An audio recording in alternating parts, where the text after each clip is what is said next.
to another episode of College Students for Animal Rights, where we discuss all things animals.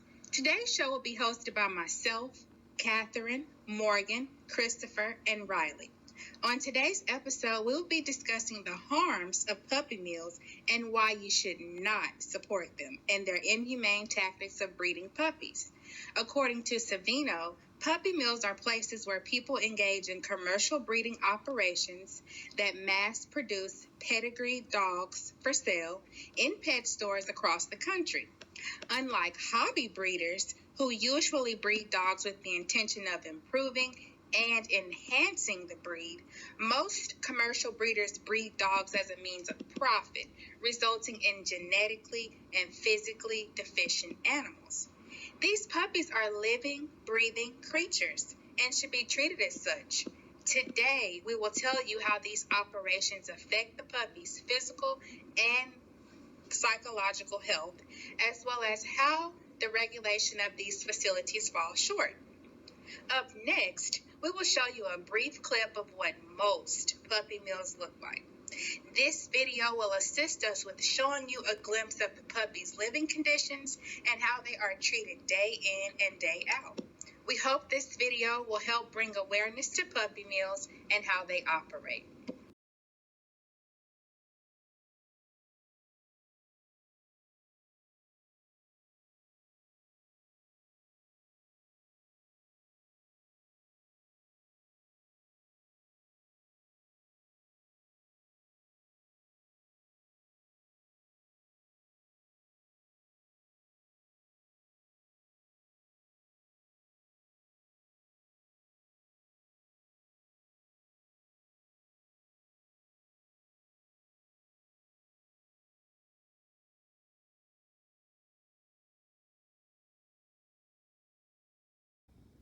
So now, can you see what we mean by inhumane operations?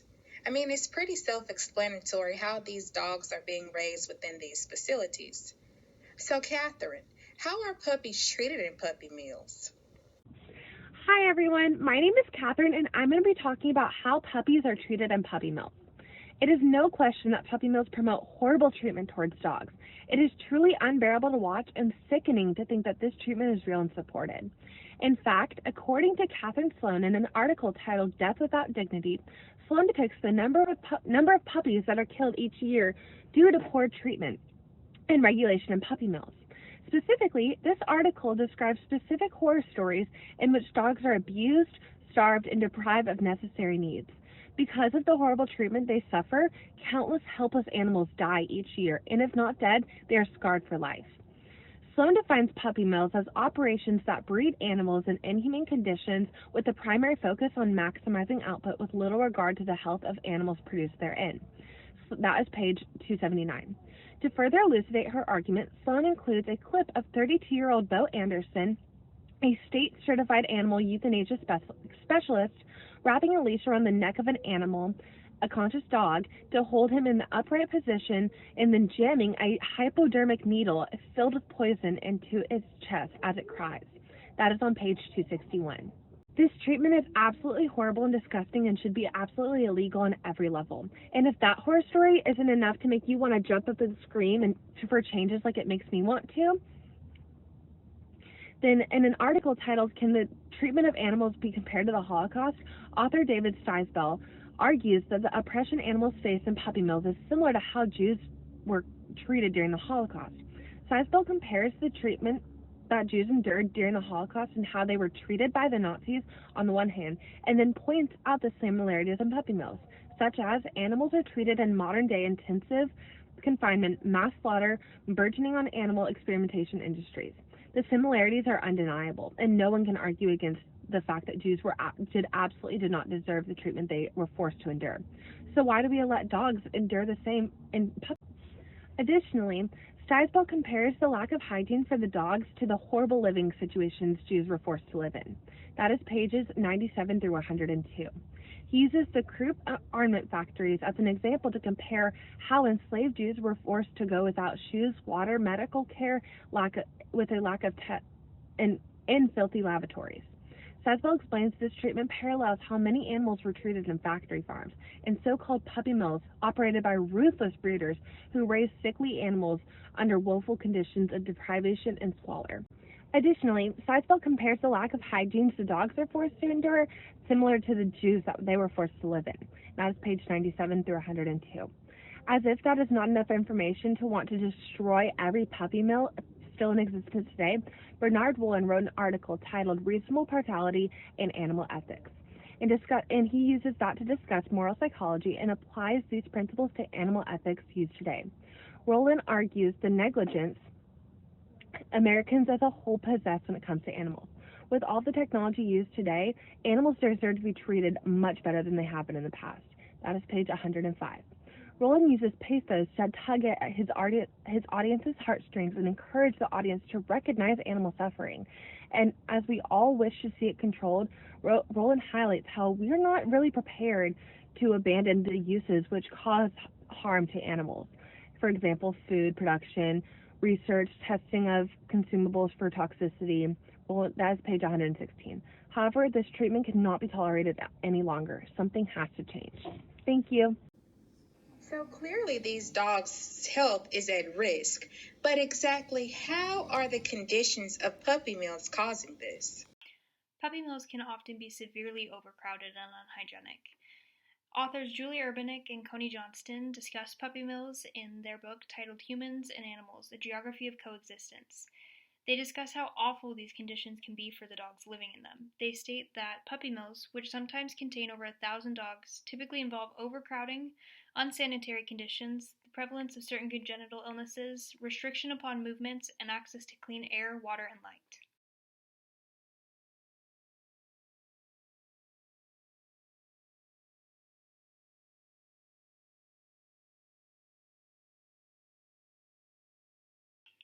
These images come from a USDA audit of the Animal and Plant Health Inspection Service, and given that these are the conditions the animals are eating, sleeping, and playing in, it's really no wonder why they would fall ill or even sometimes die. Also, what are some ways puppy mills contribute to the physical health of the dogs in their care? From the article Animal Cruelty Cases, published in GP Solo, the physical health of dogs is affected by food contamination like animal larvae and mold. This is just one example of how puppy mills violate and neglect statutes. These provisions require that dogs have adequate shelter. For example, many states require the animal platforms be clean, solid surfaces, or have a pad that allows the animal to lie on it in a comfortable position. In many cases, animals have been found to be in cages in wire-bottom housings that clearly would violate such a provision. So by now, we've made it pretty clear that the physical health of these pups raised within these facilities is pretty poor. Now we will focus on the psychological health of these pups. Breeding puppies in a puppy mill puts a significant amount of stress on the animal. Due to the conditions the animals are raised in, they don't perform as you'd expect a puppy to. Much like humans, puppies go through stages, and if not allowed to properly go through the stages, it becomes detrimental to the life of the pup. Sometimes it begins shortly after the pup is born. It is taken away from the mother much too soon, and then unable to possess the capabilities to do the normal things that pups do, like interact with other humans. Hesmenhall stated, "These types of breeding operations will see the puppies weaned too early from their mother, with the mother being placed straight back into the breeding cycle as soon as she is in heat. A bitch producing pups under these circumstances is likely to be in a very poor physical condition, which is likely to have a detrimental effect on the next litter of pups."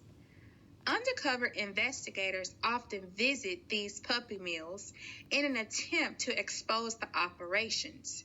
And Maybrook noted, investigators have observed dogs circling frantically in their small cages and pacing ceaselessly back and forth, oblivious to anything around them, their only way of coping with despair. Not only do puppy mills affect the health of the dogs that are brought from them, they also have lifelong effects on the dogs who are used to breed them. So, Morgan, now that we have briefly touched on the psychological effects of puppy mills on the pups, how do puppy mills psychologically affect the dogs kept in them, specifically the dogs who are used to breed, the female pups? So actually, in hopes of answering that same question, researcher Franklin McMillan conducted a survey on ex-breeding dogs who had been rescued from puppy mills. And when they compared them to dogs who had not been raised or bred in puppy mills, the psychological differences were actually quite shocking. Researchers found that in general, ex-breeding dogs exhibited more fear or nervousness, compulsive behaviors, house soiling when left alone, and sensitivity to touch compared to matched controls. Less aggression, excitability, energy, chasing small animals, and escaping or roaming. So initially you would think that less aggression would be a good thing, but the researchers actually found that the dog's fear overrode their natural ability or their natural instinct to be aggressive. And when you consider that aggressive instinct is meant to protect the dogs from real danger, it's really quite sad that they've lost that ability. So Riley, if there's clear evidence of inhumane puppy mills, how are they being regulated by the government? And what type of repercussions are being made for exposed illegal dog breeding operations? Commercial puppy mills are constructed to monopolize on puppy breeding and selling. Therefore, mass breeding is completely legal theoretically. The USDA created the Animal Welfare Act that helps regulate and monitor the conditions where the dogs live and reproduce. An author named Simon Safir does a great job defining how puppy mills are regulated in his article, Commercial Breeding, Pet Welfare Over Profit. He explains that animal welfare requires that basic standards of care and treatment be provided for certain animals bred and sold for use as pets, used in biomedical research, transported commercially, or exhibited to the public. Individuals who operate facilities in these categories must provide their animals with adequate care and treatment in the areas of housing, handling, sanitation, nutrition, water, veterinary care, and protection from extreme weather and temperatures.